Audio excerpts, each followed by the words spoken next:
Hey guys, welcome back to another Unfiltered Gamer card game Kickstarter review. Today's game up on the tabletop is called Shoudo.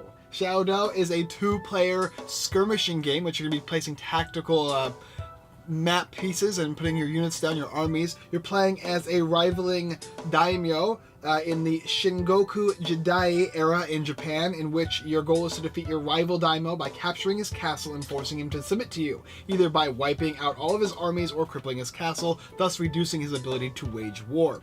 The game is going to be randomly set up with cards that will make up as the board. You'll be placing them down in an 8x5 board here, and then you're going to be randomly assigning where you're going to be placing your armies here, and those are going to be based on the little castles you have.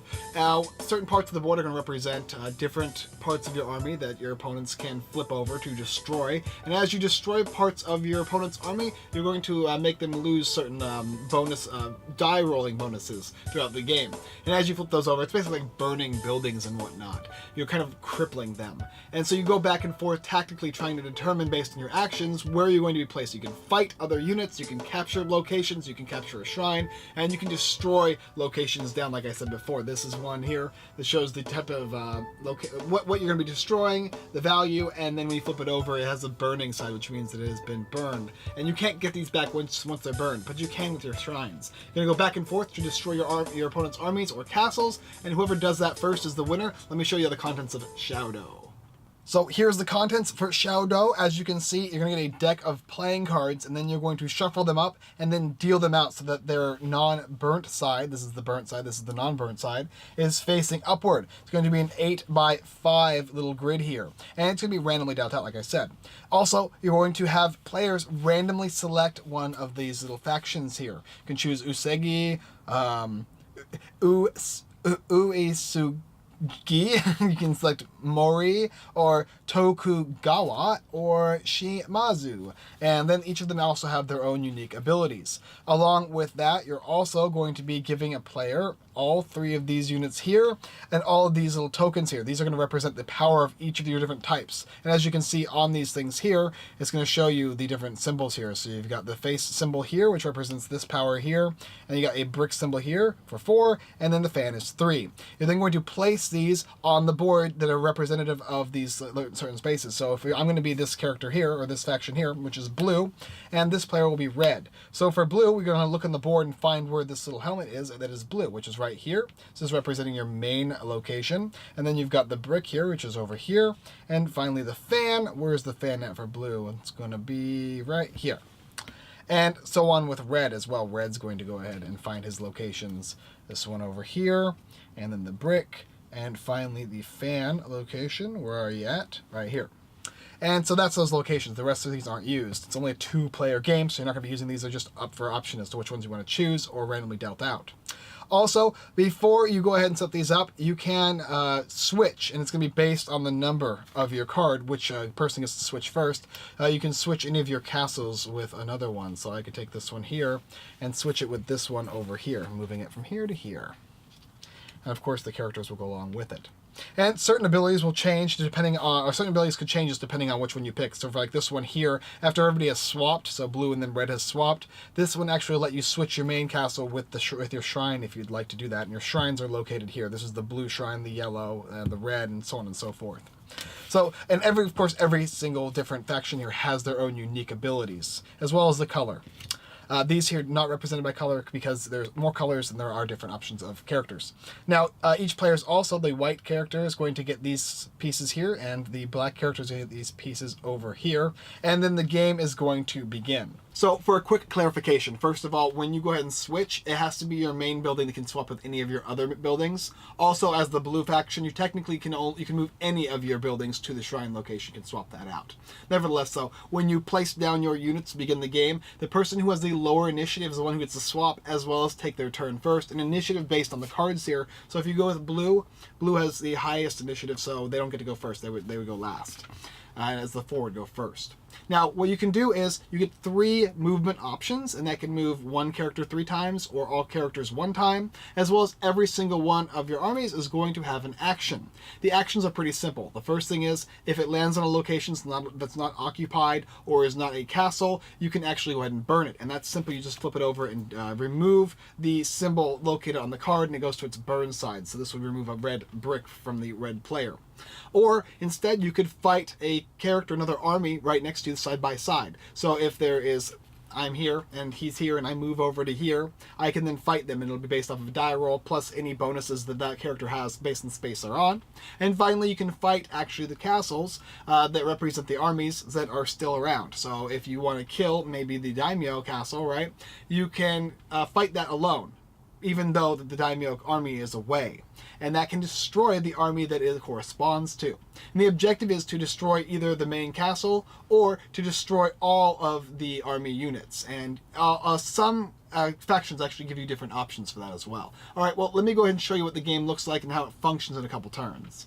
Okay, so as you can see, I've went ahead and set it up for both players, and you're going to have the black, which is blue, and you're going to have the white, which is red. The player that is going to get to go first is the person with lowest initiative, and as you can see, this is 1 and that is 2, so the blue player would actually get to go first in this instance. You get 3 movement actions as well as an action for each of your different armies. So blue, if they wanted to, they could move up to 3 spaces with 1 character, or 3 spaces, 1 for each character, or any combination thereof, as well as fighting, or burning, or simply fighting a building that is in red's control. So as you can see here, both of these buildings are occupied, and they both occupy by the same army, and they both have the same power currently.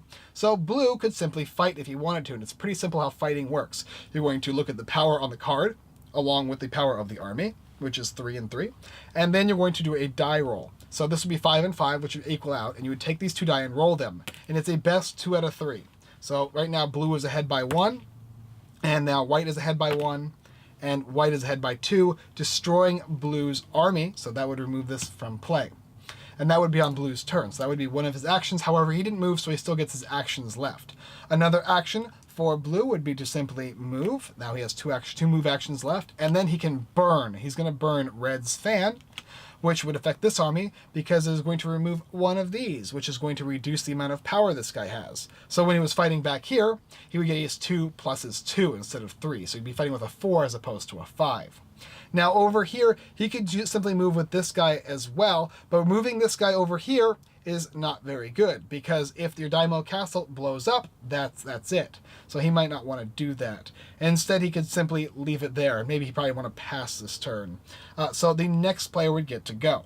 Now the next player is going to be obviously the red player here, and the red player has his 3 movement options as well as his 3 actions. He could choose to go 1 and 2, and when you burn a shrine, so that's probably what he's going to do here, he's burning the blue shrine. He gets to remove 1 of each of the powers for blue, so all 3 of these guys are going to be removed. You could always resurrect shrines, and if you do, you put them back, but when you burn them, it removes 1 of each power from the shrines of that certain player. He gets 1 more movement action. He's probably going to leave this one here, and perhaps he will go ahead and move this over here. Now he doesn't want to burn this space because it is his own, so that would be the end of his action. And you would go back and forth, back and forth. If at any point in time all of white's armies, or red, is removed from the board, then the blue player is the winner, and vice versa. Also, like I said, when you're fighting the buildings, you can destroy the daimyo's tower, and you can win that way as well. However, with red, it says you don't lose the game if your daimyo castle is burned. And you can only lose the game if all of your armies are destroyed. And you can actually go ahead and fight on here. So if I was over here with red and I wanted to fight over here on the blue for the daimyo castle, I would simply say, okay, I get my bonus of 1, plus I look at these symbols here, which is 4, so I have a bonus of 5 versus this, which is a bonus of 2. So it's 5 plus a die roll, which is 10, and then 2 plus a die roll, which is going to be 3. And you do best 2 out of 3 as well, and this would blow this up, and then in this case, red would be the winner of the game. As well as the armies as well. So you always want to remember to defend this kind of thing here. It's very, very important, unless you're red, of course, right? That's the basic idea of how you play the game Shoudo. So let's take it back up. Okay, and a caveat as well. Whenever you burn a location that doesn't have an army on it, and there is an army on the board that represents this location, like for instance blue in the fan, if red were to have burned this location, it's going to destroy the army as well. So protecting these areas is very important. And without having a character near it to prevent it from being exploded or destroyed, you can lose that potential army. So be very, very careful with that. That's one of the main things to be watching out for in the game. That's the basic aspect of the game. It's a tactical 1v1 game, which we're going to go back and forth, destroying locations, destroying the shrines, removing points from your opponents, their little score area that's going to give them bonuses to their die roll, as well as taking the chances at attacking their main building, provided they're not red, and destroying them. Of course, there are two other different factions you can go ahead and use, and they do different things. This green one says your armies get an additional +1 terrain bonus while they're on the Shimazu terrain cards, whether they are burned or unburned. Your castles do not receive this bonus while defending now. So that's pretty cool as well, giving a bonus to whenever you're on your own location. And then Tokugawa is, at the beginning of your turn, you can choose to send a daimyo or on a campaign. If you do this, your samurai and air armies cannot move or take attack actions, and your daimyo cannot attack and take attack actions. However, you get an additional movement point in this turn, and your daimyo gains additional action as well this turn. So it can give you additional movement and action for your daimyo, provided you're willing to go on a campaign. Pretty cool though. So that's the basic idea of the game. Let me tell you what I think about Shoudo. As you can see, this is a tactical style game. It's a card game that actually uses cards as the board, and you're going to be moving around 3 different pieces to blow up stuff on your enemy's portion of the board as best as possible. Which means half of the board is just space that you're going to be using to move. If you're playing as red and blue, yellow and green are irrelevant, they're just spaces to go across.